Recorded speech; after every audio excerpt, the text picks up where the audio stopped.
Please upload 10 episode. Please 10 episode. डालो one time upload 10 10 10. Please upload 10 episodes.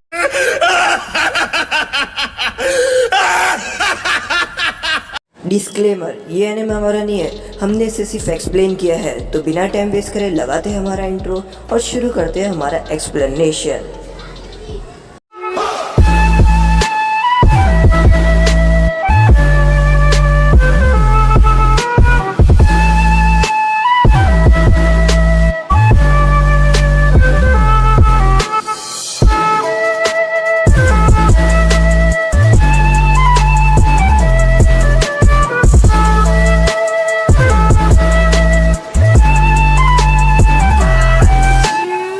Episode के starting में हम देखते हैं यहाँ पर जो किलर भी रहते हैं वो नारुतो के साथ आगे बढ़ते हुए जा रहे होते हैं ताकि वो लोग विलेज में जा सके। और तभी हम देखते हैं कि अचानक से नारुतो और किलर भी भागने पे ब्रेक लगा देते हैं क्योंकि उनके सामने खड़े होते हैं लेडी जोनाटे और राइकागे और वो दोनों बहुत ही ज्यादा गुस्से में रहते हैं। यहाँ पर किलर भी जो रहते हैं वो लेडी जोनाटे को देखकर लाल होना शुरू हो जाते हैं और वो लेडी जोनाटे को देखकर उनके पसीने छूट रहे होते हैं। तभी राइकागे कहते हैं कि किलर भी तुम कुछ इज्जत करो, वो होकागे है, तुम्हें जरा अदब से उनके सामने पेश आना चाहिए। और यहाँ पर राइकागे के चिल्लाने पे किलर भी थोड़ा सीरियस हो जाते हैं। तभी किलर भी कहते हैं कि आखिर तुम लोग वहाँ से क्यों भागे। जहाँ पर नारुतो कहता है मुझे वहाँ पर जाना है और वो कहता है कि क्या ग्रैंडमा आप मेरा साथ नहीं दोगी। जहाँ पर लेडी जोनाटे खड़े होकर कुछ नहीं कहती है और वो चुपचाप देख रही होती है। तभी किलर भी कहते हैं कि भाई इसे प्लीज जाने दीजिए, मैं इसकी पूरी जिम्मेदारी लूंगा, हमें इस लड़की को जाने देना होगा ताकि ये वॉर में लड़ सके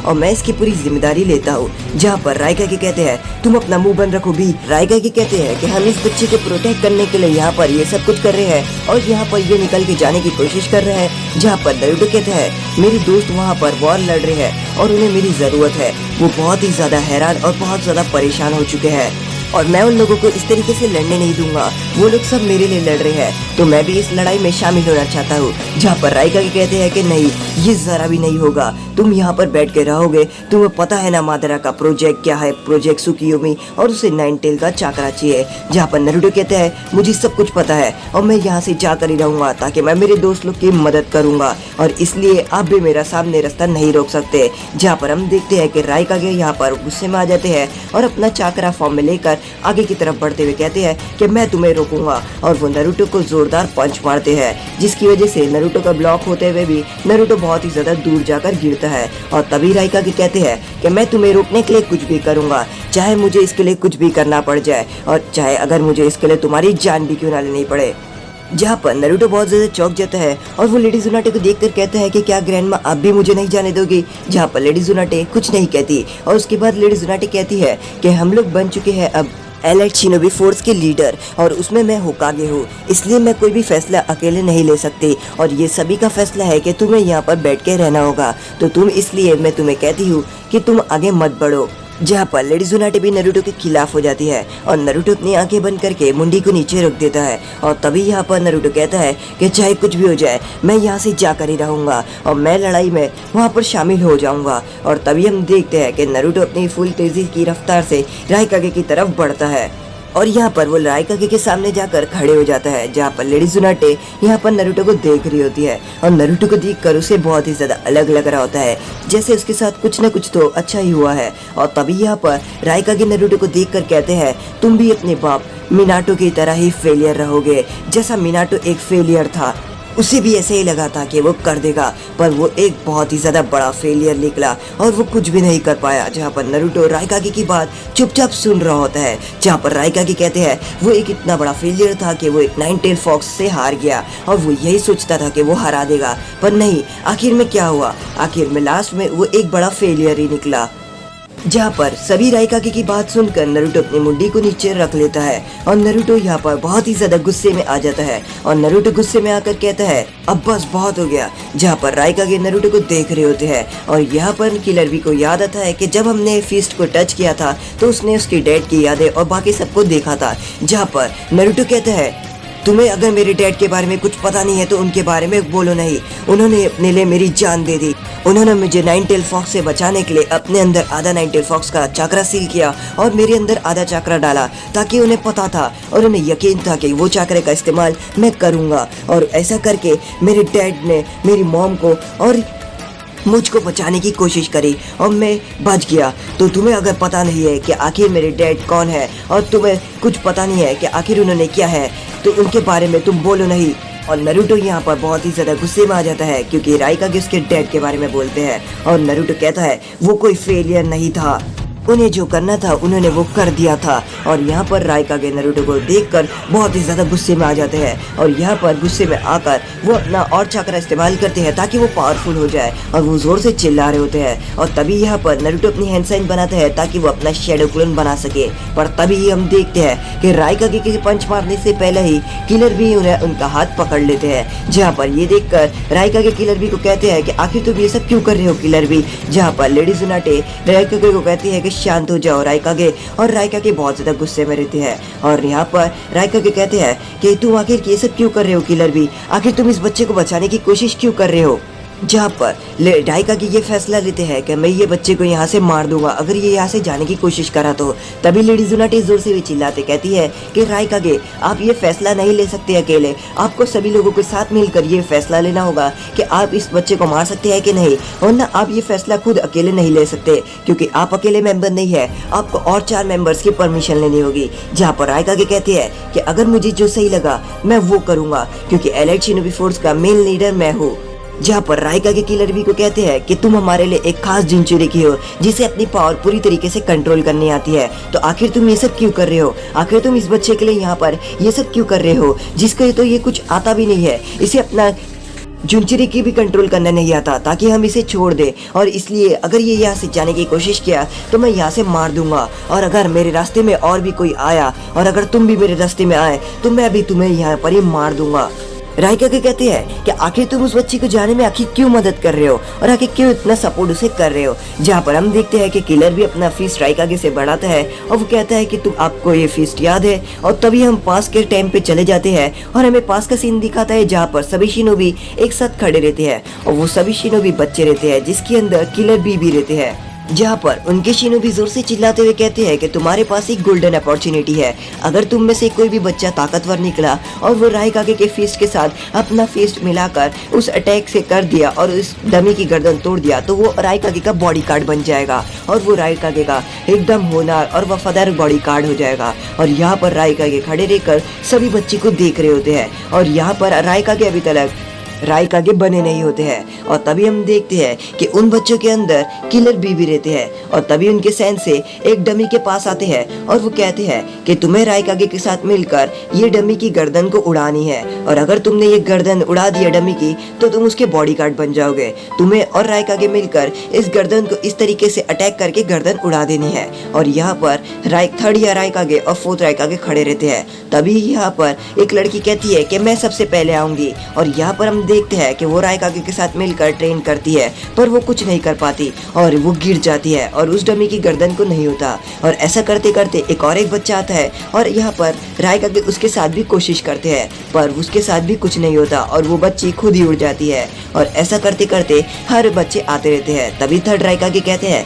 क्या इनमें से कोई नहीं कर पाएगा, जहाँ पर वो कहते हैं कि हमें थोड़ा रुकना होगा और रुक कर थोड़ा इंतजार करना होगा। तभी राइकागे और सैन से खुश हो जाते हैं क्योंकि एक बच्चे ने ये कर दिया होता है और वो कोई और नहीं वो रहते हैं किलर भी। और यहाँ पर किलर भी और जो राइकागे रहते हैं उन दोनों ने अपने हाथ से डबल लेयर कॉम्बो से उस गर्दन उड़ा दिए होते हैं। तभी राइकागे यहाँ पर किलर बी से खुश होकर उसके पास आते हैं और किलर बी को कहते हैं कि मुझसे फिस्ट मिलाओ। और फिस्ट मिलाने के बाद राइकागे कहते हैं कि आज से तुम मेरे बॉडीगार्ड ही नहीं तुम मेरे भाई हो और आज से हम दोनों एक भाई है। और ये कहकर वो दोनों अपनी फिस्ट को मिला लेते हैं और तभी हम देखते हैं कि इसके बाद से ही वो दोनों भाई बन जाते हैं।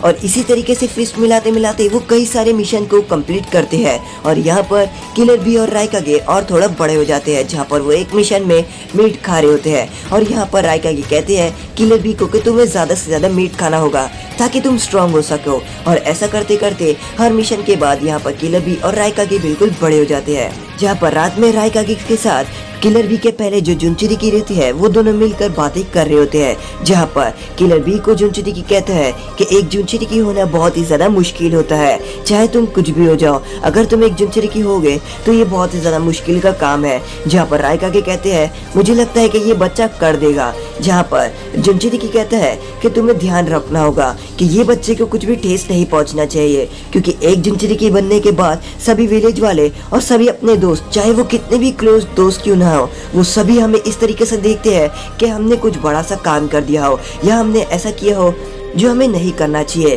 क्योंकि एक जुनचिरिकी होना बहुत ही ज़्यादा मुश्किल का काम है। अगर हम एक जुनचिरिकी होते हैं तो सभी विलेज वाले, सभी लोग हमें इस तरीके से देखते हैं कि वो लोग हमें मारना चाहते हो और वो लोग हमें अपनी नफरत को अपनी आंखों के थ्रू दिखाते हैं। तो मैं तुमसे चाहता हूँ कि तुम्हें इस बच्चे का ध्यान रखना होगा, ताकि अगर इस बच्चे को कुछ भी हो तो वो तुम्हें हमेशा बताते रहे कि आखिर क्या हो रहा है। और रायकागे यहाँ पर उस जुनचिरिकी की बात सुन रहे होते हैं, जहाँ पर वो जुनचिरिकी कहता है कि एयरटेल को कंट्रोल करना बहुत ही ज्यादा मुश्किल है, और साथ ही साथ एयरटेल,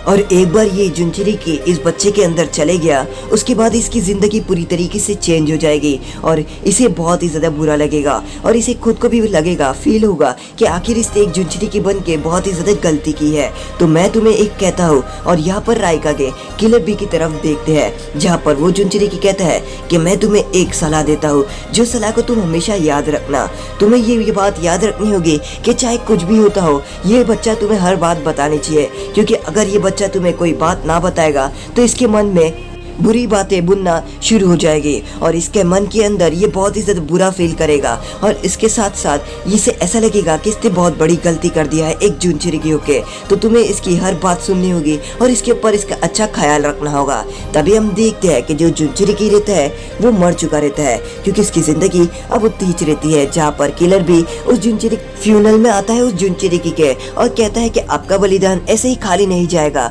मेरे अंदर जुनचिरिकी आने के बाद मैं उस जुनचिरिकी को पूरी तरीके से कंट्रोल कर दूंगा ये। और तभी हम देखते हैं कि रायकागे जो रहते हैं वो ये सब देख रहे होते हैं। तभी हम देखते हैं कि यहाँ पर उन लोगों की लड़ाई सैंड विलेज के निंजा के साथ होती है, जहाँ पर रायकागे किलर बी से कहते हैं कि चलो अपना डबल कॉम्बो दिखाई देते हैं, जहाँ पर वो सैंड विलेज के निंजा को पता रहता है और वो कहता है कि क्या तुम लोगों का वो खास जुत्सु जो बहुत ही ज्यादा खतरनाक है, और यहाँ पर वो सैंड विलेज का निंजा बहुत ही ज्यादा डर जाता है, जहाँ पर किलर भी अपने हाथ को आगे करते हैं अपने डबल लेयर कॉम्बो के लिए, और यहाँ पर वो जुनचिरिकी की बहुत ज्यादा डर जाता है और रायकागे और किलर भी मिलकर उसकी गर्दन को धड़ से अलग कर देते हैं। तभी रात में वो जा रहे होते हैं, रायकागे किलर भी को कहते हैं कि तुम्हारा हाथ और ज्यादा मजबूत होना जरूरी है, तब जाके हमारा कॉम्बो बहुत ज्यादा ताकतवर होगा। तभी किलर भी कहते हैं रायकागे को कि एक दिन देख लेना, मैं आपको भी सरपास कर दूंगा और मैं आपको भी मेरा सबसे ज्यादा ताकतवर अटैक दिखाऊंगा। जहाँ पर रायकागे किलर भी को पकड़ते हुए कहते हैं कि ये कोई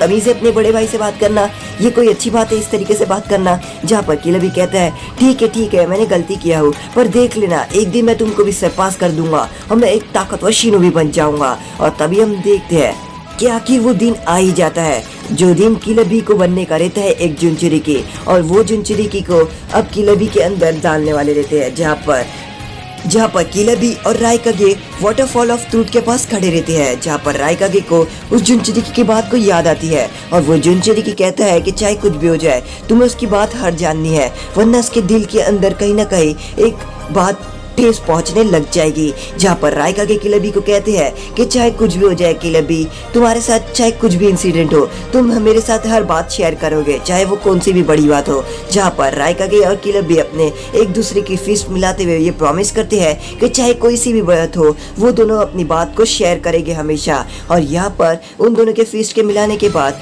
अब यहाँ पर जुनचिरिकी को किलर बी के अंदर डाल दिया जाता है, जहाँ पर दो शिनोबी खड़े होकर किलर बी को पहरेदारी दे रहे होते हैं। जहाँ पर किलर बी कहते हैं यो मैंने कर दिया और एयरटेल को मैंने कंट्रोल कर दिया। जहाँ पर एयरटेल को कंट्रोल करने के बाद वो लोग मिशन पे जाते हैं और किलर बी अभी भी एयरटेल को पूरी तरीके से कंट्रोल नहीं करते हैं, और इस मिशन पे वो लोग मिलते हैं मिनाटो से। जहाँ पर मिनाटो सेंसे ये देख लेते हैं कि ये लोग रायकागे है, इसलिए मिनाटो सेंसे अपनी सभी टेलीपोर्ट्रेट जो भी रहती है कुनाइफ, उन सभी कुनाइफ को हर पेड़ के ऊपर मार देते हैं। जहाँ पर रायकागे अपने फुल स्पीड में आने के लिए आ जाते हैं और वो बड़ी ही तेजी से आते हैं और यहाँ पर मिनाटो के ऊपर पंच मारते हैं, पर इतने ही देर में मिनाटो बस चुक जाता है और यहाँ पर राइका के बस थोड़े से ही उसमें चुक जाते हैं और मिनाटो अपना टेलीपोर्ट होकर राइका के पीछे आ जाता है। तभी किलर भी अपने टेंटिकल्स की मदद से यहाँ पर मिनाटो को पकड़ लेता है। अगर नहीं पकड़ता तो राइका की वहीं पर खत्म हो जाते, जहाँ पर मिनाटो उस टेंटिकल्स को हाथ से काट देते हैं और यहाँ पर वो राइका की तरफ देख रहे होते हैं, जहाँ पर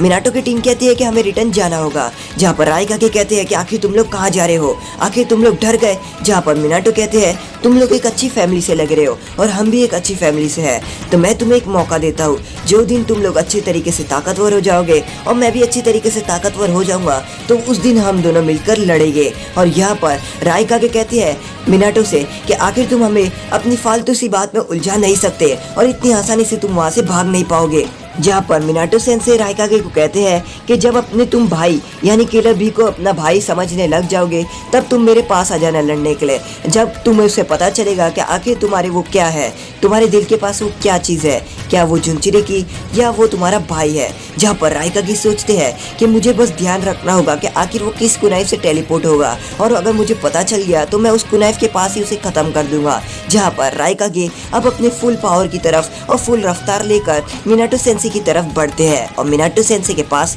बस मुंह के पास पहुंच जाते हैं और उसे पंच ही करने वाले रहते हैं, पर तभी ही मिनाटो सेंसे टेलीपोर्ट हो जाते हैं। जहाँ पर राइकागे उन सभी कुनाइफ के ऊपर नजर रख रहे होते हैं, जहाँ पर हम देखते हैं कि मिनाटो सेंसे उन कुनाइफ के पास तो टेलीपोर्ट होते ही नहीं है बल्कि वो किलर बी के पास टेलीपोर्ट होते हैं, क्योंकि उन्होंने किलर बी के टेंटिकल्स के ऊपर अपना फॉर्मूला लगा दिया था जब उन्होंने उसके टेंटिकल्स को काटा था। राइकागे ये देखकर बहुत चौंक जाते हैं कि मिनाटो ने बहुत ज्यादा दिमाग लगाया, पर तभी यहाँ किलर बी को भी पता चल गया था कि मिनाटो सेंसे उसके पीछे आने वाले हैं, इसलिए वो कुनाइफ को अपने पीछे रख देता है और वहाँ से मिनाटो सेंसे चले जाते हैं। और तभी हम देखते हैं कि इन दोनों इस तरीके से फिस्ट मिलाते हैं और एपिसोड यहीं पर खत्म होता है।